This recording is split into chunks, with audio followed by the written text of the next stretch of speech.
This is a Serbian epic song Okay. that I bore everyone to death with. Okay. Yeah, I get Um, that a lot uh, too, but Listen, it's absolutely unbelievable. I absolutely love it, and actually, there are two versions of it. Uh, One is the honest to God bona fide Serbian epic song as collected by our Vuk Karadžić, by this guy from the 19th century that collected our epic poetry. oh, And okay. the other version is a comic book by a Russian emigre. Really? Uh, Ooh, what the heck is all going on there? Okay, now you have to explain it to me. it's all the fun stuff. It's not only that song. There are also some other stories and from the Serbian folklore and legends. Okay. But I guess in terms of Serbian epic poetry, just to give you a little bit of an intro, um, we have the Kosovo cycle of songs in the epic poetry, Okay. and this would be the equivalent of your King Arthur or Robin Hood stories So and it's kind of poems. like dang, it's almost mythology, but it's also kind of going back to like the beginnings of your country, I guess. Exactly. I guess that would be the main person or event that all the Hmm. mythology revolves around. Oh, Revolves around. So, as that's somebody wrote down, there were other, of course, Serbian epic songs before the Kosovo battle, right. but the Kosovo battle kind of, swallowed them all. Simply, the other songs and everything simply got forgotten because the Kosovo battle was so important and everything started revolving around it. So what was the year? Is this like 1200s or is this later? No, it's the 1300s. Oh, 1300. So this is the Actually, the end of resistance. the the end, Is this, the end of the 1300s, the Kosovo so is battle. this against the Turks or are they fighting other folks in the Balkans? Well, of course, it's against the Turks. Come on, Oh, who well, else can it okay. be? I'm just checking. That's usually the main thing, but just checking to be Yeah, sure. Barry, come on, be serious. Of Yeah, course, it's against the Turks. Everything is against the Turks in the Serbian epic poetry. Okay, pretty and much. Yeah. I'm sorry. What was I thinking? yeah.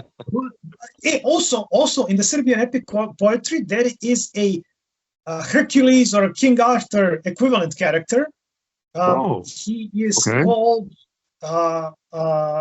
Prince Marco, It's and Marco. he's Okay. also fighting the Turks. Of course. Yeah. Now, to give you a bit of a reality check, of course, this is epic poetry, not history, because in Right. actuality, he was there. He was a Turkish vassal. Yeah, but that's what you do to survive. So I get Yeah, all that. yeah. It's simply, of course, and also simply put, also the guy who fought the Turks on in the Battle of Kosovo was also a part-time Turkish vassal. So and Eh, also there was a guy accused that he betrayed the Serbs, which actually seemingly is completely incorrect. But that's eh. epic poetry, and things got confused. Bottom line is you had the what? Wow, 500-600 years of fighting against the Turks. So at some point, a lot of these things kind of get rolled together, romanticized, and it's just how it goes. I get it. But this is a story actually before the Battle of Kosovo, Oh, okay. and Well, also it's a very interesting illustration of how things get changed okay. in the epic poetry. Okay? Because we know the historical facts about, well, the titular character of this epic poem. And in this poem, pretty much everything is changed. He marries the wrong person. he he goes somewhere where he never did go, and there's some mythological creatures and so on and so forth. Oh, wow. Okay. But nevertheless, it's highly interesting because it tells a bit about our, I guess, main historical hero, which would be the Emperor or Tsar Dušan. Oh, okay. Yeah, he is in the mid 1300s, so he's like, well, I don't know, 50-ish years before the Kosovo battle. Yeah, And but this is basically the Turks are just really showing up on the border and actually doing their thing. Because I think they were in Serbia by this point, right? no, Or, no, by the point of Emperor Dušan, no, but they were getting a foothold in yeah, Gallipoli, I think, in Europe right. at that point. Yeah, yeah. Because I And remember they kind of circled around the city of Constantinople. They actually had some territory on the other side there before they were able to actually take it. But that's like oh, yeah. 100 years Oh, yeah. later. So Yeah. It's gonna take them quite some time to get Constantinople. Yeah. yeah. And but it's also this song is also a representation of the Serbian wedding customs. Oh, really? Yeah. Okay. So, okay, if you're fine with it, let's go into the song. Yeah. I will. Yeah, go ahead. I'd love to hear it. You've I would piqued my use interest. the. Yeah, I will use the mostly the version from the comic book because it's more PG, and Right. I might change a thing or two, but you know it's immaterial. It's nothing important. Yeah. Anyways, so this is a song about the wedding of Emperor Dušan. Oh. So Okay. Dušan being this mighty Serbian emperor, he is basically set out to marry the most beautiful girl in the world. Yeah, of course. And in Serbian folk tales, the most beautiful girl is called Roxanne. Okay. That might have something to do with Alexander the Great's wife name. Might not. I don't know, but the similarity is interesting. Of course, he didn't marry Roxanne in actual life, but that doesn't really matter. Yeah. And this Roxanne is a daughter of a Latin king called Mihailo. Okay. Or Michael.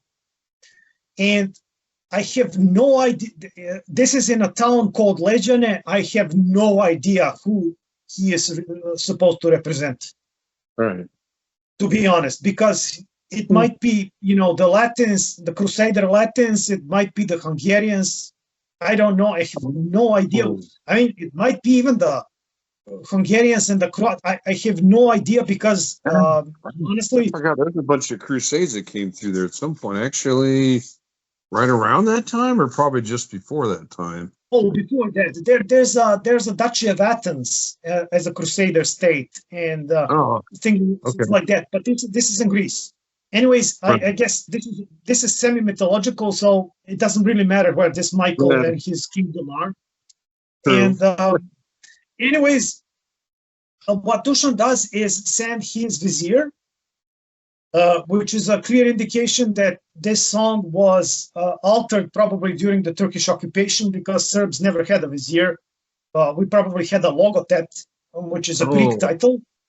But this is you would not have vizier until way later. Holy cow! Okay, good catch. So this would be your hand of the king, your chancellor, your prime minister, whatever, and he sends him with a copious amount of diamonds and gold.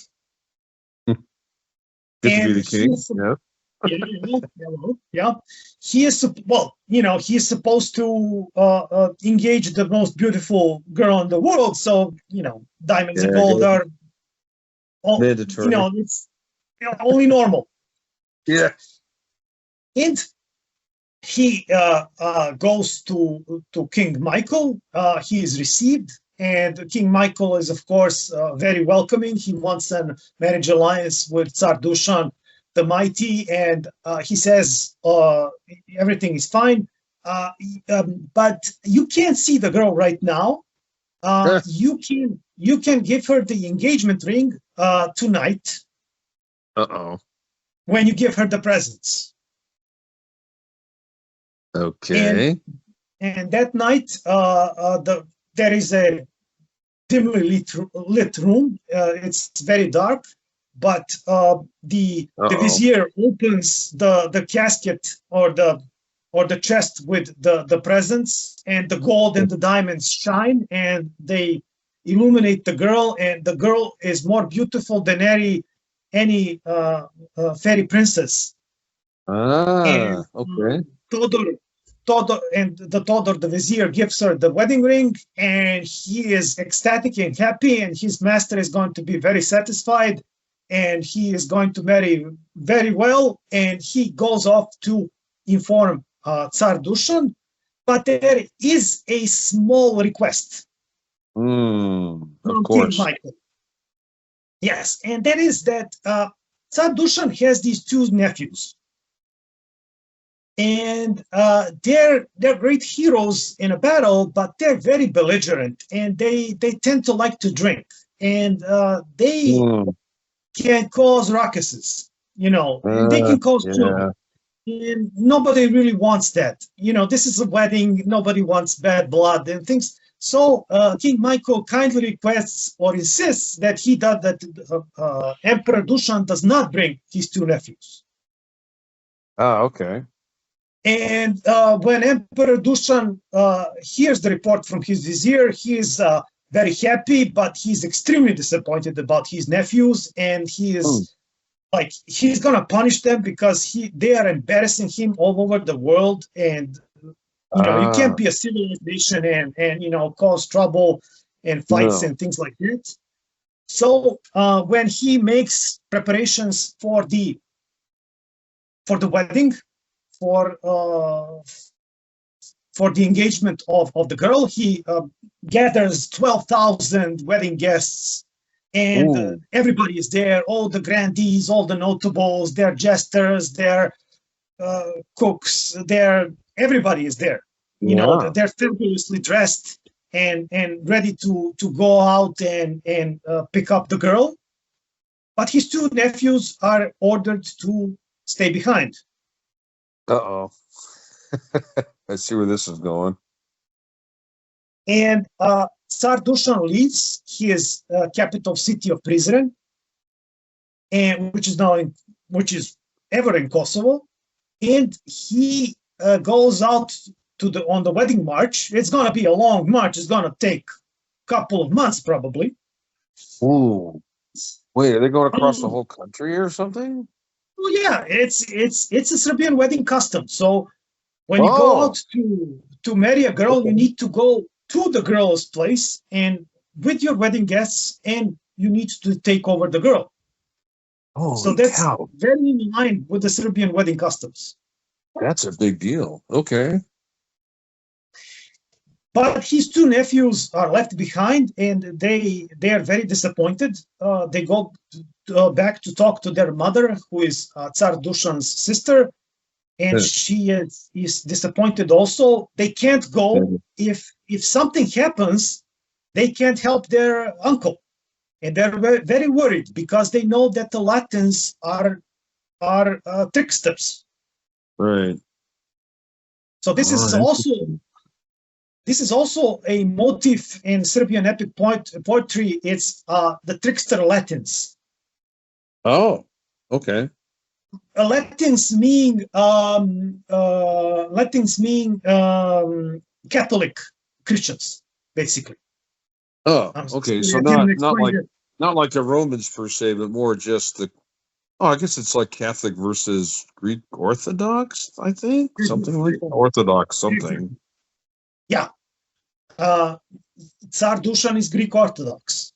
Oh, okay. All right. I see where this. All right. Religious strife. Sorry, I didn't mention it right away. Sorry, but no, that's fine. We've had this discussion before. I just have to, for anybody that's watching this, they have to understand there's like a division between the Catholic Church and the various Orthodoxes. I just wasn't sure if you were Greek Orthodox or something else, but Oh, we're we're the Orthodox. It's like Serbian Orthodox. Okay. Serbian Orthodox Church. It's like, but it's Greek Orthodox, in Yeah. Western Parliament. So whatever, Hmm. it's an Orthodox church. Yeah. Anyways, the nephews and the mother are now very worried because, you know, the emperor is going into a foreign land and he doesn't really have anybody from his family to help. Ah, right. And their mother now says, listen, you have your youngest brother. The emperor does not know about him because your youngest brother lives in the mountain and he's basically a shepherd. Ah, He doesn't live in okay. the city. Right. And I will write to him and ask him for help. And that's where this scene ends. Hmm. Now we Okay. go back. Yeah. Now we go back to Emperor Dušan and his 12,000 wedding guests, which How do are, you pay? How do you pay for all this? That's a lot of people walking around for a couple of months. hey, listen, the Serbian kings and emperors had a lot of dough. Apparently. Holy cow. Okay. Gold mines in Kosovo, Ah, or there you silver go. mines. I kind of forget. Anyways, you know, one or the other, they have a lot of money. And Emperor Dušan is Right. very, he's very powerful. He's got a lot of friends. Everybody wants to suck up to him, and everybody wants Yeah. to be there, to join the fun. And they're going along at a leisurely pace, and not suddenly, but people join them, and among others, there is this Bulgarian shepherd, I guess, that's joining them. Hmm. This guy is, interesting. They call him the Bulgarian or the young Bulgarian, which is not necessarily an ethnic denomination. It might just be a term for a shepherd. Right. Okay. But we'll call him the Bulgarian because it's much more fun that way. It is. And he comes in really inappropriately dressed for a wedding guest. Okay? Ah. Here's this poor guy, and all he has, well, as far as we can see, is a huge, huge fur coat, a fur cap that basically, you can't see the guy's face basically from the fur. And Wow. also, Okay.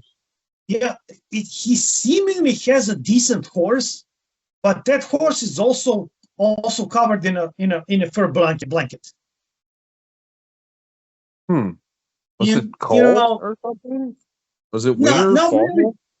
No, it's Hmm. not really. Everybody's relatively lightly dressed, and he wants to join the wedding guests. And the vizier asks him, "Okay, who are you and where are you from?"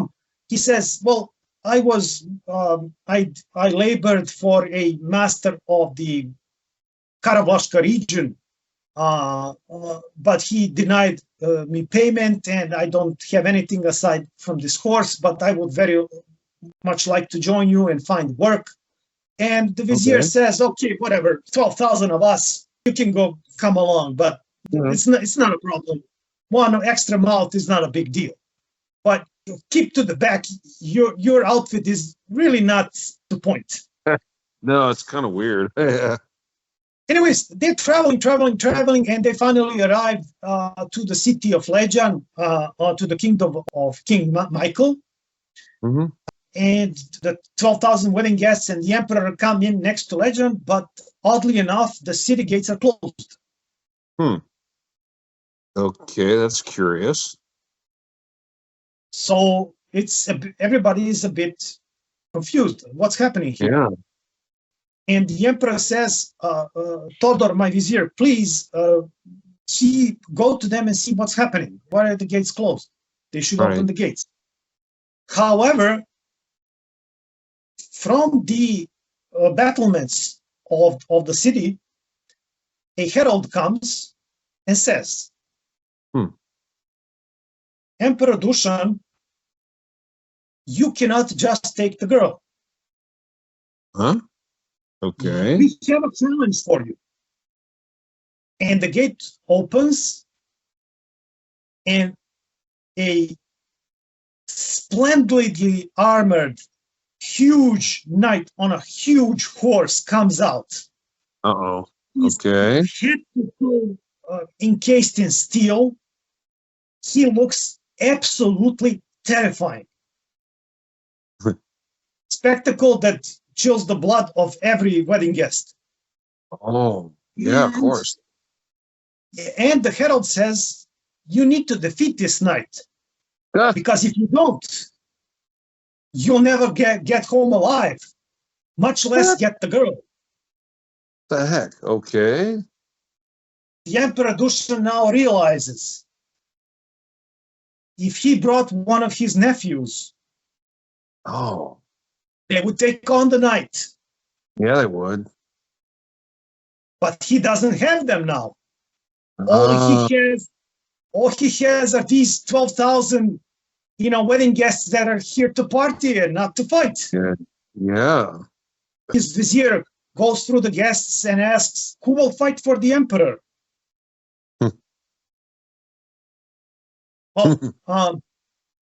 And of course, everybody is downcast and looking at the ground.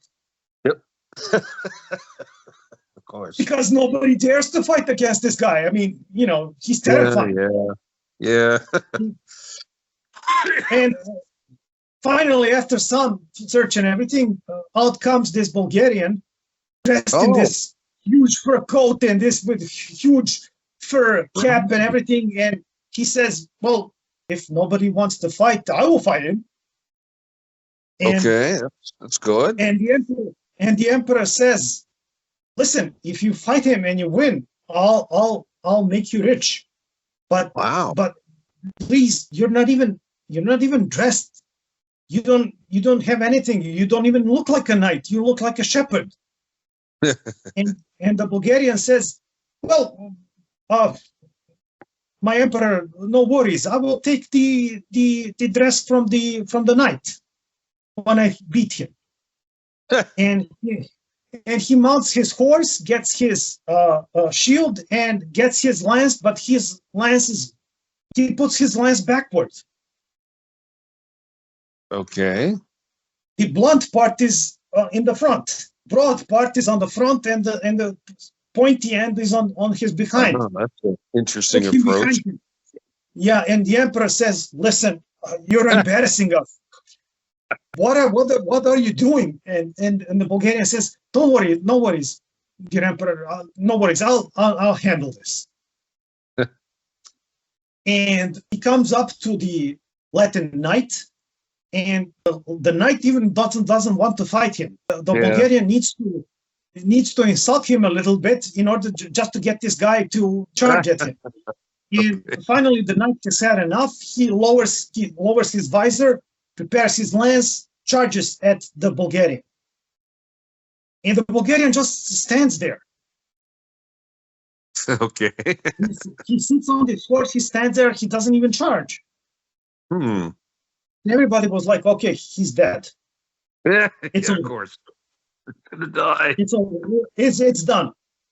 Yeah. And the moment when the knight is supposed to hit the Bulgarian and topple him from his horse and kill him at the spot, the Bulgarian whispers something to the horse, and the horse suddenly sidesteps.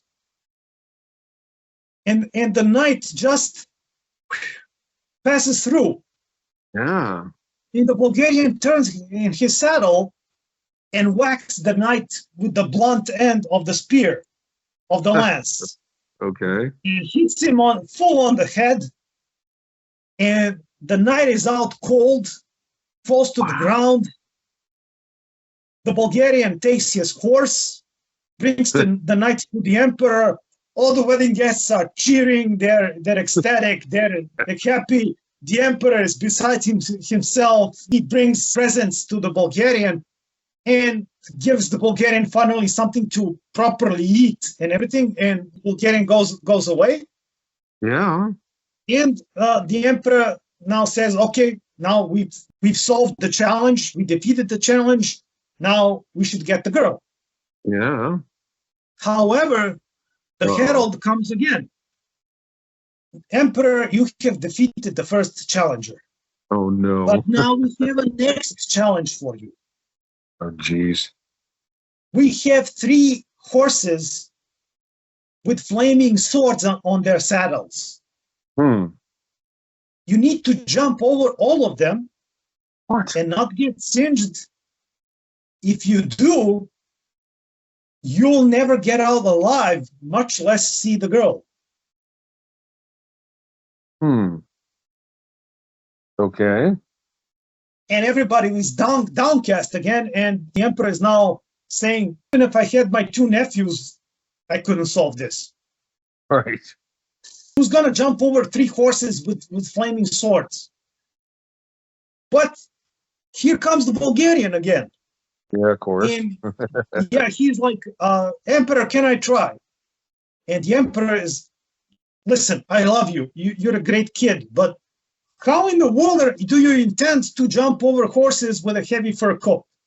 Yeah, and you all catch on fire because your fur is going to burst into flames. Okay. But the Bulgarian says, well, dear emperor, in my mountains, I also jumped over huge chasms and with this coat, so I'll manage. Don't worry. Just let me do it. All right. And well, what the Bulgarian does is that he stands on his saddle. He gets the horse to run at the 3 horses. Oh. And at the last moment, before he hits the 3 horses, the horse stops, and the Bulgarian leaps over the 3. Wow. Burning swords, catches on his feet, and he's not even singed. Wow. Okay, that's cool. And everybody is ecstatic. Everybody is happy as can be. But the herald comes out again. Yeah, here it comes. Yeah, and you know, Emperor Dušan is like, what did they come up with now? Yeah, really. Yeah. And this third one is very in line with the Serbian wedding customs. Okay. Because the people of Leđan, this city, have placed a apple on the highest tower of the city. And there is a golden ring in that apple. Oh. Okay. And Dušan is supposed to shoot the apple through the ring with an arrow. Does he see the ring? He can't see the ring. It's inside the apple? No, it's on the apple. It's placed on the apple. Okay. So you can see the ring. Okay. You can see the ring. Obviously, I mean, it's far away. Right, but it's pretty much an impossible shot.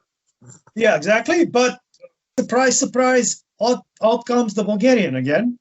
He's a good archer too, huh? Yeah, well, dear Emperor, in my mountain. I don't stay up late and do things under the light of the candle. I watch that huge distances, and my eyesight is perfect as a hawk's. So trust me. Okay. The Emperor says, "I trust you, son." And at this point, yeah. The Bulgarian comes out, looks out, judges the distance, judges the wind, takes out an arrow, notches an arrow, looks very carefully, knocks the bow and draws the bow and lets it loose. Okay. And the arrow splits the apple, and on the arrow a ring comes in up to the feathers of the arrow. Wow. A perfect fit. Yeah. And everybody is ecstatic. It has been 3 challenges. That's it. It's over. Be ready to go. Let's have this marriage. Let's go. Yeah, but the But King Michael says to his counselor, listen, they solved all of your 3 challenges. If you don't come up with something within the next hour, you'll rot in the dungeon. Okay? And the counselor of the king, his magician, he goes away and he thinks, and within the hour, trumpets blare again, and the gates open, and 3 of the 3 absolutely beautiful, the most beautiful girls in the world come out. Wow, They okay. all look absolutely the same. And they're followed by the two brothers of Roxanne. So the herald says, this is Roxanne and her 2 maids. If you don't recognize who Roxanne is, you won't live, much less get to bring her home. Yeah. And but Emperor Dušan is fine. He says, Todor, my vizier, you have given the ring to Roxanne. You can recognize her. But Todor is now worried. He says, but my emperor, I have only seen her by the light of dim candles and jewels. I'm not sure that I can recognize her. Oh no. And the emperor says, goodness gracious, we have defeated them and everything, but ostanam devojka na sramotu, which means we will be finally embarrassed by the girl. I guess that would be the best translation. Okay. And who do you guess comes up right now? Well, I'm sure it's a Bulgarian. Of course it is. And he says, my emperor, I will recognize Roxanne for you. Oh, geez. And now I'm worried. The emperor is like, listen, I love you to death, but please, I will reward you for everything that you have done, but please don't be ridiculous. How can you possibly recognize Roxanne? You've never seen her. And but the Bulgarian is nonplussed. He says, well, listen, in my mountains, I recognize sheep through their mothers, lambs through their mothers. So I will recognize Roxanne through her brothers. Interesting. Yeah, and everybody's like, but everybody's like, we don't have any other chance. We don't have any other shot. Go ahead. And the Bulgarian comes next to or before the 3 beautiful girls. He puts a handkerchief on the ground, a beautiful silken handkerchief, and he brings out a beautiful diamond ring. And he throws it on the handkerchief. And then he draws a sword. And he says, I want Roxanne to kneel and pick up this ring. If somebody who is not Roxanne and kneels to pick up this ring, I will cut her hand. Ooh. And the 2 girls on the all sides look at the center girl. And the center girl picks up the ring. Now, the emperor has his bride. The wedding guests can leave. But in the city, the King Michael is seething. He's seething with anger. Yeah, I bet. And his wizard advisor says, listen, if you allow me, I will bring forth the terrifying Balachko warlord. He has 3 heads. One head blows a snowstorm. The other one blows a firestorm. and the third one blows a thunderstorm. Okay. If you promise the girl to him, he will come and he will take the girl from Emperor Dušan and kill him and this Bulgarian kid. And afterwards, we can get rid of him through poison. And give him 600 of our horsemen and give me the word. And King Michael says, do it. So, after a few days, a lookout comes back to Emperor Dušan and his retinue and says, there are 600 horsemen chasing us, led by this three-headed monster. And the Bulgarian suddenly comes out again and says, I know who he is. He is the three-headed Balachko warlord. Right. And he's very similar to the Slavic god Triglav, 3 heads. One head blows a snowstorm, the other one a thunderstorm, and the third one a thunderstorm. But give me 300 horsemen and I will stop him. Wow. The other guy had 600, right? Yeah. Okay. Well, obviously, these are 12,000 wedding guests. There's not enough horsemen and soldiers there. Yeah. Emperor Dušan says, do it and I will make you a prince of a country. And Emperor Dušan goes along with wedding guests, and the Bulgarian and his 300 horsemen stay behind. He tells his friends to hide somewhere in an ambush, and he will get rid of the three-headed monster. And when he gives the signal, everybody is to attack the Latin horsemen. Right. There's a road up to the mountain, only one road to catch Emperor Dušan and his retinue, and there comes a warlord with his 600 horsemen. And there is only one lone horseman waiting for them. Just one. Okay. And the three-headed monster says to his horsemen, I will get rid of this annoying kid, and then you go further and catch Emperor Dušan and his wedding guests and kill everybody. Ooh, okay. And the three-headed monster comes up to the Bulgarian on his horse, in his fur coat, and the horse covered in the fur blanket.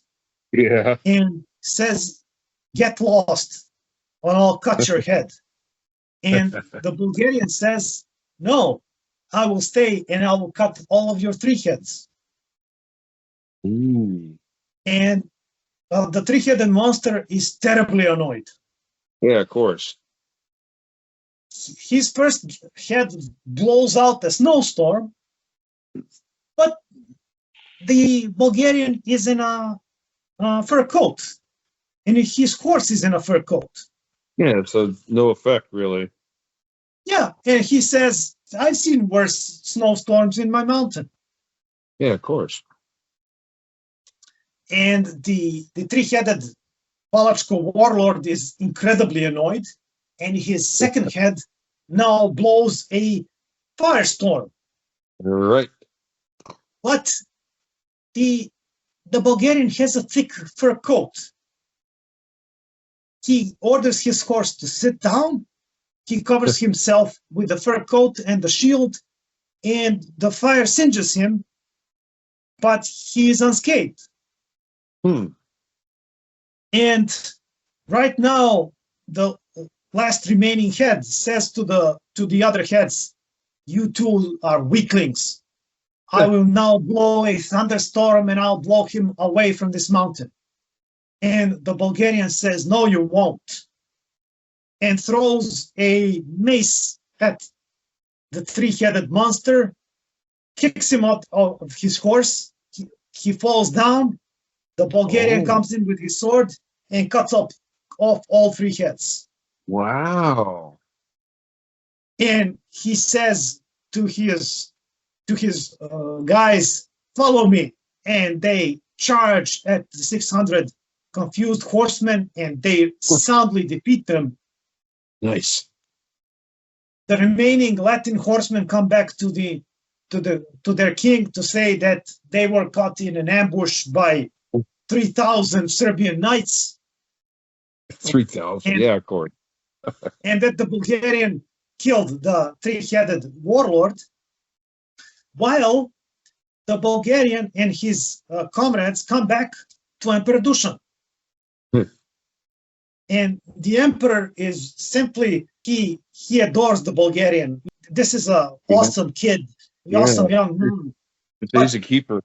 Yeah, I will make you a prince, a duke, a prince.